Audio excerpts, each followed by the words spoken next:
চলে এলাম আমার স্নেহের আদরের ছাত্রছাত্রীদের কাছে। বহুজনা কমেন্ট কয়েকদিন ধরেই করছিল, আমাকে পার্সোনাল হোয়াটসঅ্যাপও করেছে যে মেজর 3 এডুকেশনটার সাজেশনসটা তাড়াতাড়ি দিন। দেখো, তাড়াতাড়ি দেওয়ার আগে এই যে দেরিটা হলো তার কিন্তু নিশ্চয়ই কারণ আছে। ফোনের একটা সমস্যার জন্যই আমি কিন্তু কিছুদিন ভিডিও আপলোড করতে পারিনি। আজকে মেজর 3 থেকে 3টে প্রশ্ন বলবো। মাত্র এই 3টে প্রশ্ন করতে পারলে 5 মার্কের কাছাকাছি চলে গেলে, তারপর যদি 2 মার্কসের প্রয়োজন হয় তাহলে তোমরা এখান থেকে বাই করতে পারো। ঠিক আছে, আমি ডেসক্রিপশন বক্সে নাম্বার দিয়ে দিচ্ছি এবং যারা জানো তারা আমাকে ফোন করে জাস্ট কিছু একটা ছোট্ট পারিশ্রমিক দিয়ে কিন্তু 2 মার্কসটাকে বাই করে নিচ্ছ। 2 মার্কসটা তোমার কাছে থাকলে তুমি মনে বল পাবে যে চলো চরম একটা নাম্বার তুলতে পারবো। ঠিক আছে, চলো আজকে বলে দিই সেই 3টে প্রশ্ন। তার আগে স্নেহের প্রত্যেক ছাত্রছাত্রীকে বলবো, দেখো তোমাদের এই ভিডিও ডেসক্রিপশন বক্সে 3টে লিঙ্ক থাকবে। এক হচ্ছে যে সাজেশনস পেপারটা থেকে আমি সাজেশনস বলছি তার ছবির লিঙ্ক থাকবে। 2 নম্বর কি থাকবে, আমি একটা নতুন চ্যানেল তোমাদের ভরসাতে কিন্তু খুলতে চলেছি, তার লিঙ্ক থাকবে। আশা করছি বলতে হবে না তোমাদের কি করতে হবে, পুরোপুরি তোমাদের ভরসায় কিন্তু খুলতে চলেছি। আর 3 নম্বর কি থাকবে, 2 নম্বর সাজেশনসের জন্য আমার ফোন নাম্বার, তোমরা ফোন করে নিয়ে কিন্তু আমাকে ফোন করে নিচ্ছ।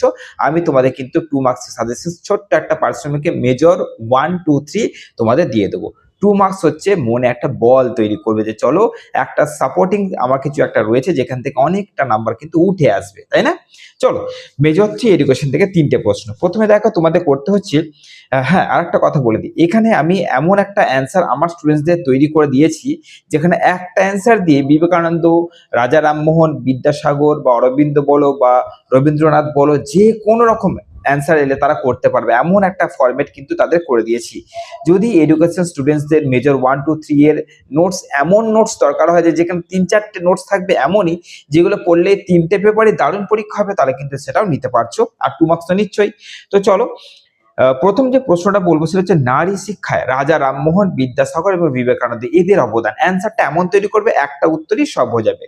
তারপরে তোমরা কি করছো, নেক্সট হচ্ছে তোমরা করছো যে রবীন্দ্রনাথের আশ্রমিক বা শান্তিনিকেতন চিন্তাটা আলোচনা করো। রবীন্দ্রনাথকে দেবেই একটা, ঠিক আছে, শান্তিনিকেতন যে শিক্ষা চিন্তা যে কোশ্চেনটা আছে ঘুরিয়ে আসলো ওটাই কিন্তু অ্যান্সার। আর লাস্ট করতে তোমরা কিন্তু যেটা হচ্ছে রবীন্দ্রনাথের, ওটার পর করছো তোমরা গান্ধীজির বুনিয়াদী শিক্ষার লক্ষ্য, সুবিধা, অসুবিধা। এই 3টে প্রশ্ন তোমাদের আমি কিন্তু মেন দিলাম। এই 3টে প্রশ্ন উপরে বাকি যে কোশ্চেনগুলো সাজেশনে দিয়েছিলাম বা আমি যে ছবিটা তোমাদের দিচ্ছি সেগুলো তোমরা করে নিচ্ছ। আমি নাম্বারটা আবার তোমাদের বলেছি, নাম্বারটা ভালো করে শোনো। যে নাম্বারের প্রশ্নগুলো তোমাদের করতে হচ্ছে সেটা হচ্ছে তোমাদের 3 করছো, 3 করছো মানে নারী শিক্ষা যাদের অবদান, 6 করছো রবীন্দ্রনাথের আশ্রমিক বা শান্তিনিকেতন, আর 7 করছো গান্ধীজির বুনিয়াদী শিক্ষা। ওকে, চরম পরীক্ষা। চলো